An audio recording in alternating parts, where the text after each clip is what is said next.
For Sunday school, we're covering the Love Dare book, which is a real simple explanation of the characteristics of love and how to build our marriages. It's written for marriage counseling, more or less, mostly, but in any relationship, or your concept about giving love. So it's real simple. It's easy to walk through. It's about 3 pages per truth. My wife and I we're covering it one each night. And I'm going to cover 2 topics each Sunday that I have Sunday school. So that's where we're coming from. You might want to get a copy if you like, and it's the Love Edition, or Love Dare. And let's have a word of prayer. Heavenly Father, we do thank you that, God, you are all about love. Lord Jesus, you proved that. We thank you for that. And so we dare to love. We dare to walk with God and to be transformed. So we understand what love really is, what true love is. It's God and godliness in our lives given to us to minister through us. And we thank you for that in Christ's name. Amen. So the last Sunday we learned that the pillars of love are patience and kindness. And so patience prepares you to wait for your response to any situation and every person. And then kindness is your response. So everything else is built on that. So we have to have patience to say, all right, this is the situation I'm in, this is the relationship I have, and now how is kindness to be ministered to me or to minister through me to others? And so really it's a book, and all counseling, good counseling, is really about your transformation, not the other person's transformation. And so I get a kick out of, I'll be preaching, and this happens as long as I've been in the ministry. Even before I was in the ministry, I heard it. People will tell me after service, oh, I wish so-and-so was here. Well, so-and-so wasn't here, which means it was ministered, it was for you. But I really get that with husbands and wives. And I also get this once a month from the pulpit. I can see everything from the pulpit, by the way. And I get this, Now, and I don't know if he's telling her or it's generally she telling him. You listening? What? Yeah. And well, anyway, it's for you, but in a relationship, it's for both of you to build and to realize where you are and to evaluate where you are. So today the topic's going to be love is not selfish, out of Romans 12:10. Be devoted to one another in brotherly love. Give preference to the other in honor. And so you're devoted to each other and you're giving honor to the other person. The best way to receive love is to give love. The best way to receive anything you need is to give that, and then the Lord multiplies it and brings it back to you. And so if you are an encouraging person and you encourage others, God multiplies that and He brings other people into your life to encourage you. And it doesn't have to be on the same topic. It can be absolutely something different. And so birds of a feather flock together, or water finds its own level. And like one woman told my father, she's waiting for Mr. Right, and he asked her, are you Mrs. Right? Well, that's a good, and if you're right, God will multiply that and bring rightness back into your life. And so we look and realize that selfishness and love are opposite of each other. Now, the book comes from a typical conservative concept. That means you're bad, and I'm going to tell you how to be good. I was raised that way. And so as I read this, my wife and I, we were going through and all these things, one chapter later on, and I forget which one it was. I'll get there. Oh, she started laughing when we got on this. I don't know why she was laughing. This is serious. Day 6, love is not irritable. Hi, I'm okay. And she's reading it. Wait a minute. Just back up there. Yeah. It's interesting how when you go through the truths, what pricks your conscience and your awareness. Now, he writes, like I said, with a conservative concept that everybody's evil and we're trying to make you good. but he weaves enough of the other end that's what we're to focus on. You'll see what I mean in a minute. And so people, I'm not saying you're evil and we're going to make you good. We're beyond that stuff, okay? That's laying foundational doctrines, okay? We're beyond that. Walking in the Spirit, we're loving each other, we love God, we love ourselves, and we love each other. So love is not selfish. Now, self-centeredness are people that require high maintenance. High maintenance. And you know why. They're always critical, they're always judging, they always have something negative to say, and when you leave them, you just feel, you want a breath of fresh air, okay? And the world is enamored with self. It teaches us to be self-centered. How much do you weigh? How tall are you? What's your income? And on and on and on. And so it's what I deserve and what I expect and what I have a right to. And this feeds selfishness. And so we need to know that none of that is wrong in perfecting yourself in any area. But we're perfecting ourselves with a mindset that this is what I'm starting with, this is what God's given me. And one author said years ago, I read, if you can change it. If not, appreciate it. Well, you stop and think about that. There's some things in our lives you can change, then change it. If it bothers you, then change it, work on it. But if it doesn't bother you, don't worry about it. Don't worry about what other people say. You're not going to stand before other people on the day of judgment. You're going to stand before God and God alone. And so if you can say, I'm walking in the Spirit of God the best I know how.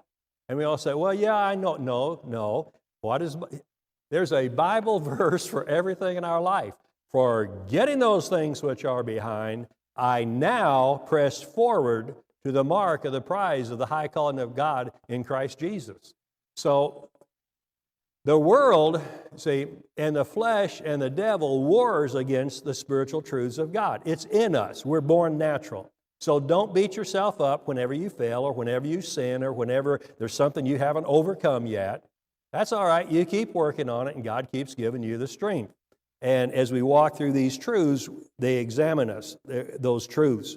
And so being not selfish moves us from I to we in a relationship. Husband and wife, the church. It's no longer I want this, I want that. It's we. What does God have for us or we as a church? It moves from me to we. He talks about marriage exposes selfishness in living color. So does it expose love in living color. And I'm always amazed, but nothing new. People, there's nothing new you can tell me that I haven't already heard while in the ministry. Nothing new. And you just come wrapped in a different package, that's all, okay? And so when we look at that, in living color, it's like how, we look to see the good in people, but so many times, everybody has baggage. Everybody has baggage. If you don't have baggage, that's amazing. And baggage, it's like you're dragging the baggage. Well, we have opportunity to constantly let go of that baggage. I was thinking of another volume I put on my library book shelf, emotionally, intellectually, this past week. When I pass through, like Kansas City, that's a volume. So I shut the book, I put it on the shelf. I'm no longer in Kansas City. Now, the same thing with other situations, like most recently with my family in Texas. And my mother died, so both parents have died. I've closed that book and I put it on the shelf. I'm no longer going down there. That time's over. Well, in our lives, there's books that we need to put on the shelves, and there's also booklets we need to put on the shelves. And once we put it on the shelves, I told this the other day to Kathy, and then she turned around and repeated it to me the next day. A subject came up, and I said, Kathy, that booklet is shut, and it's on the shelf. Well, wouldn't you know, I bring it up in a day or two, and she says, oh, excuse me, that booklet is closed, and it's put on the shelf. Now, what we mean by that is I've put it out of my head. I had those experiences. I had those relationships. I now don't. I'm not talking about them. I'm not pulling the book out and looking up the pages again. It's past. And so what's good about it is my wife and I, we can joke about it and remind each other, hello, forgetting those things which are behind. Well, what if you can't? Well, then do something about it or stop it. And, we had a teaching, Kathy and I did when we were teaching years ago at MCC. And one of them is do it, delegate it, or dump it. And so something in your life, you go into your office. I just went to a chiropractor's office I'll never go to again. Barb, he hurt you years ago. Man, he hurt me. And I thought, whoa. And instantly I thought, Barb. Okay, so I'm finished with him, okay? But anyway, it'd been a couple years since I've been there, and I go in this guy's office. You walk into his office, and his sitting room's all the same. It's a mess. I thought, whoa, what's happened to this guy? I mean, junk stacks of papers and booklets, and I thought, something's wrong here. And in offices, or I first learned this way back there's a woman in our first church I had, and she keeps coming in. She loves the Lord, and her husband doesn't want anything to do with the Lord. And she says, well, he's always complaining about the way I keep house. I said, well, we started talking about that, and he's always complaining. I said, well, do you mind if I see your house? And she said, well, I'll show you. We come over. Whoa. I mean, whoa. It's like, I don't even know where you got all these clothes that are stacked on everywhere you sit down, that are stacked on the floor. I go into the kitchen, and it looks like a bachelor's, the horror shows about bachelor's kitchens, stacks of dirty dishes and stuff, and it's like there's no place to cook anything. There's no place to clean. The sinks are packed, and I wonder why he complains. And so I said, okay, and now he comes in. He's on the scene, and he goes, what do you have to say? Well, if I say, look, you need to clean this up. No, you can't. It's overwhelming. I said, all right, do you think, now both of them are here, I said, do you think that you could take one room, take a week, take one room, and clean it out the way he wants it cleaned out, and the way you know it should be? Well, she's looking at everything. She doesn't want to she's a semi-hoarder. Well, maybe she's actually a hoarder, but not that bad. I could do it. All right, just the living room, not the whole house. Oh, good. See? Okay, and then it took 2 weeks, by the way. Then the second week, she said, I'm ready. I'm going to inspect it, by the way, too. So anytime in counseling, I'll give you something to do, and in 2 weeks, I'll see. If you haven't done it, then you don't get more counseling because you're wasting my time and yours.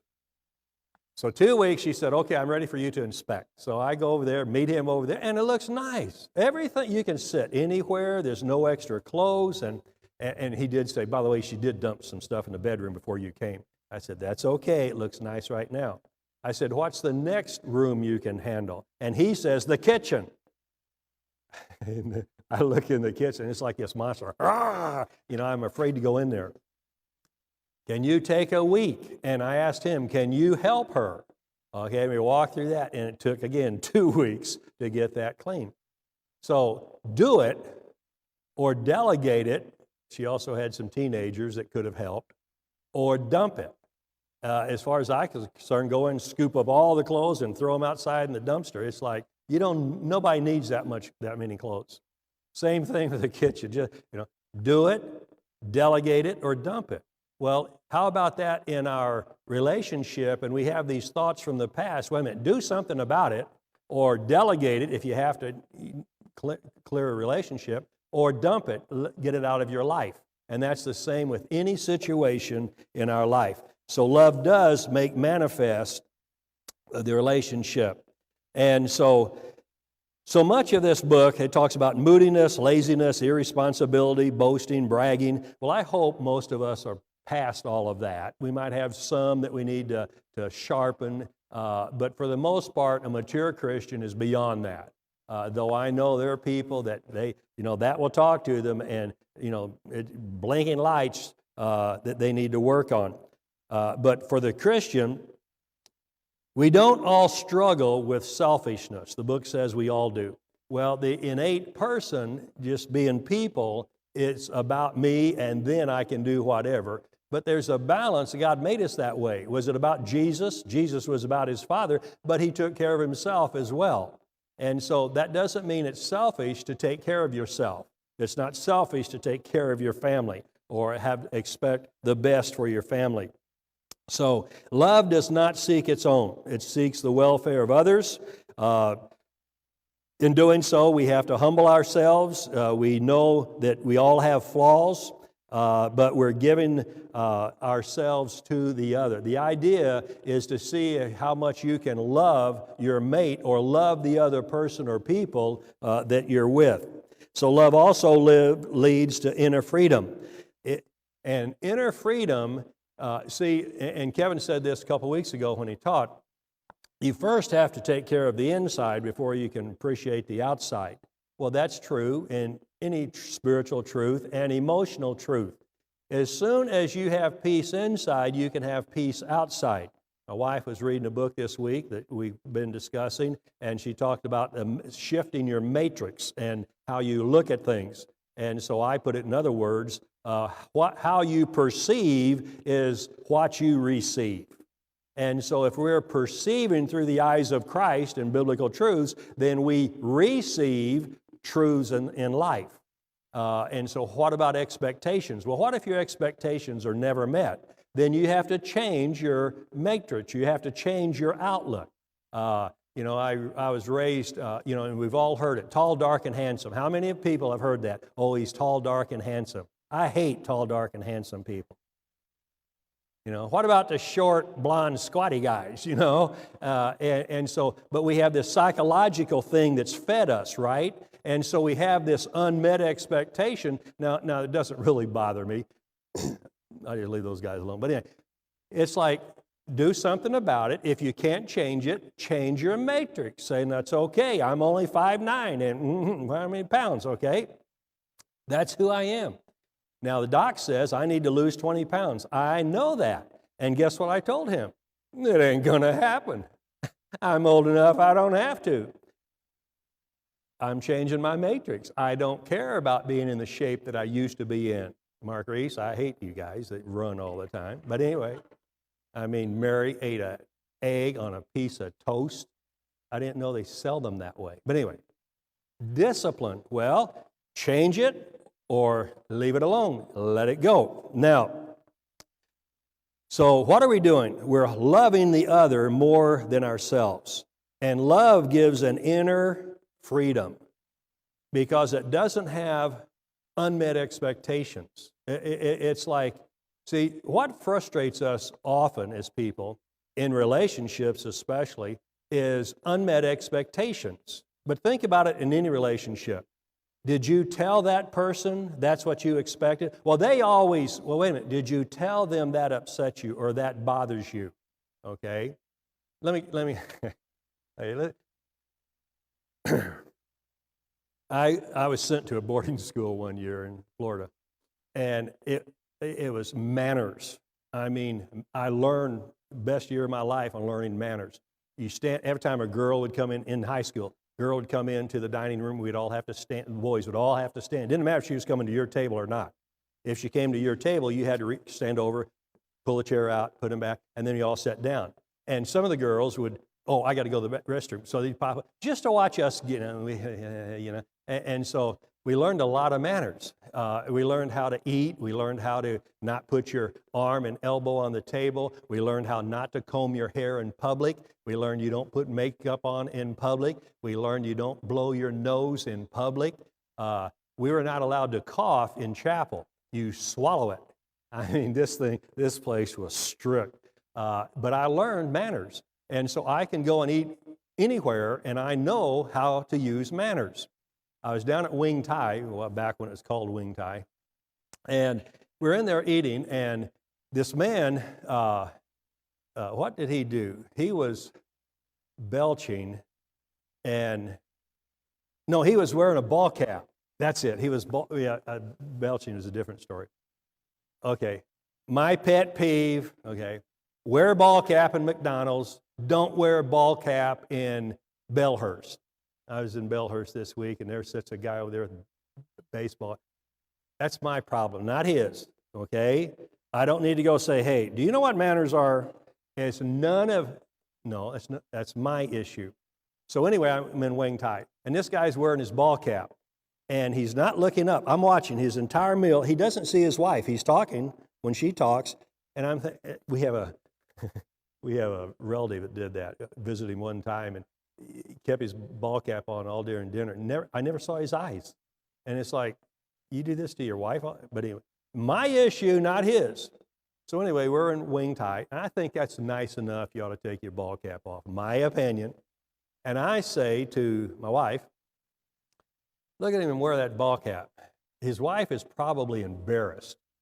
And about that time, she pulls out this great big cowboy handkerchief. I thought a goose flew in. Everybody on the table's looking, and I said, well, maybe not. And so what? Their expectation, it didn't bother either one of them.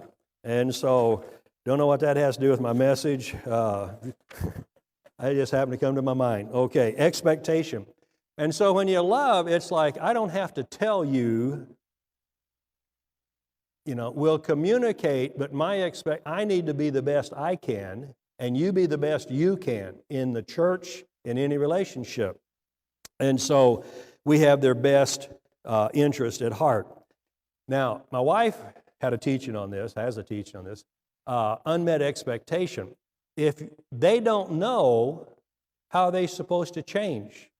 Or, so what we often have in relationships are unmet expectations. Well, what's your expectation?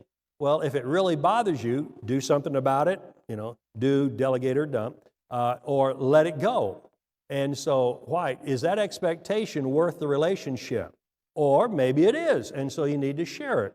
Would you please not blow your nose at the table?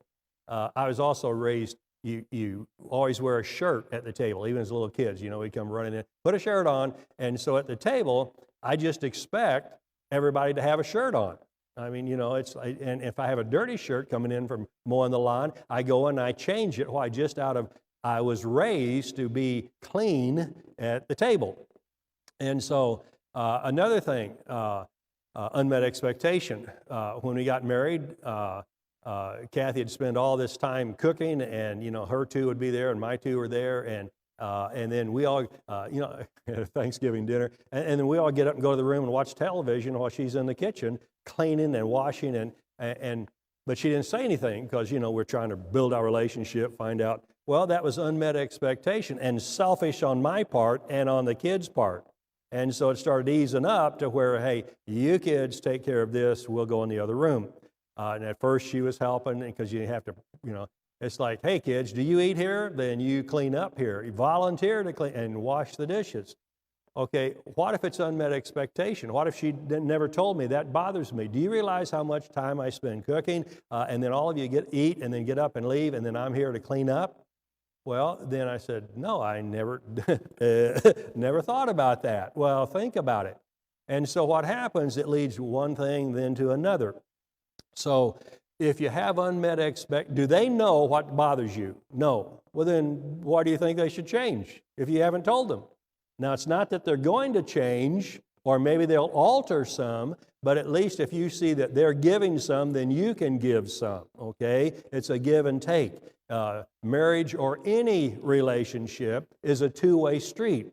And marriage is not 50-50. You hear that. That's real popular. Of course, now they want women 90 and men 10, but, well, it's about time. But anyway, no. Marriage is not 50-50. Sometimes it's 40-60. Sometimes it's 70-30. Other times it's 50-50. And marriage, it's on a slide rule on what is pleasing and satisfying both people in the marriage. If something bothers you, have you told that person? That's unmet expectation. But as soon as you tell that, at least your thoughts are out and your opinions. And the loving spouse or other people will give and take. So love requires sacrificing your wants all the time. Here are some questions that they have. Do I truly want best for my husband or my wife or in this relationship? Do I want to feel loved? Do I want them to feel loved by me? My wife and I have a great marriage, and we talk about everything. Not because I was raised that way. I was taught it's your problem, keep it to yourself. Kathy talks about every jot and tittle. I mean, her kids know every, and it's like, but guess who has the best relationships? She and her two, rather than me and my two. And here, I'm the preacher. Well, I was always available. Yeah, but I didn't let them know I was always available. Well, they should have known because I preach it. Wait a minute. And so when we look, our relationship, Kathy and I share everything, people. And you can ask her, by the way, this church, you can always question anything I say from the pulpit, you can always question my wife to see if it's true or not. Matter of fact, I say this. Now, this is hard to believe. I wish I was as good as my wife thinks I am. That's true. I mean, talk to her. It's like, I've got her fooled. Now, if I can fool her, I can surely fool you people, okay? Because we love. And when it comes to dare to love, Kathy and I love. We love. Everything this book says to do, we've already done that. We do. That's our life. And these things that the book says don't do, we don't do. And if it comes up, it will be discussed. Why? We have that kind of relationship. So, do they believe that I have their best interest in mind? The other people, the other person. Do they know that I have their best interest in mind? Do they see me as looking out for myself first or for them first? And in our relationship, Kathy and I, we look out for each other. We constantly say, I'm so thankful for you. I appreciate you, and I'll return. I am thankful for you, and I appreciate you more. And we have this little thing going. No, me, I more. No, me more. I more. Me, and then we end up kissing and hugging and all that kind of stuff. So we have this love relationship, and why we have it so openly is because of what damaged love and broken hearts cost us by losing our first spouses. And so we realize how important that was when we lost it. Now we get a second chance. We're going to go for it. We're going to try to have the best marriage we can. It won't be the first marriage, but it certainly will be the second. It'll be the best second marriage that we could ever have. So, do nothing from selfishness or empty conceit, but with humility of mind, regard one another as more important than yourself, in Philippians 2:3. And there's a teaching I have, and I'll give it someday, just the whole teaching. Just suppose there is a miracle. Insu Kim Berg, a psychiatrist, and her husband, Insu Kim Berg, I'll get him in a minute. Anyway, I sat under her for a week out at Harvard, the counseling class, and she was a little Korean, and she would do exercises. I mean, yoga. She puts yoga to shame. And she'd be down behind this desk when we'd all come in. There were 40 counselors and me, and we were looking around like, where is she? And all of a sudden, she'd come up. Just suppose there's a miracle. And so all through the hotel, because it's 4 psych courses, and everybody in the hotel is on the psych courses. And so you're going up an escalator, or you're going down the hall, you're going to eat, and you'd hear, just suppose I'm hungry. Oh, I took 2 weeks of Buddhists, 2 different Buddhists I sat under just to listen to them. And they said, what is truth? And all through the hotel, what is truth? Well, I'm hungry. What is hunger? You're going up in the elevator. Everybody said, I'm going to the 3rd floor. And what is 3rd floor? And we're all laughing, and I'm going to see some, anyway, everything is, what is? Well, Insu Kim Berg taught, what if there's a miracle? Now get this. She said, suppose, and this really works, people. I'll give it a whole teaching someday. Just suppose you go, somebody comes to me for counseling, okay? You come to me for counseling. And I say, all right, just suppose tonight you go to sleep and a miracle happens. Just suppose a miracle happens and everything is perfect between you and the other person. Everything, no, that's wrong. Everything is perfect with you. How would the other person know that happened without you telling them? Now you get things like this true counseling afterwards.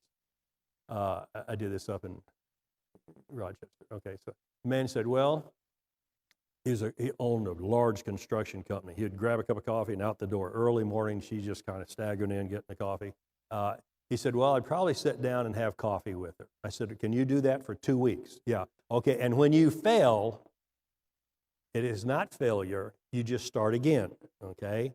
He failed twice, and he started again twice. So anyway, by the end of the second week, he's sitting having coffee each morning and listening to her. There's a challenge for men. So here's what she says. What's up? Another one. Is our marriage in trouble? She's suspicious because he's being good to her. And he didn't say anything about coming to counseling. Another woman, same truth. She said, well, I'd probably comb my hair and maybe even get dressed rather than stagger in with a bathrobe. And I said, okay. And guess what he says about third date? What's up? Are you seeing somebody? Yeah. I mean, this is heavy stuff. And all they did was comb their hair and have a cup of coffee. Just suppose there is a miracle. How would the person you love know it? Blessings on you.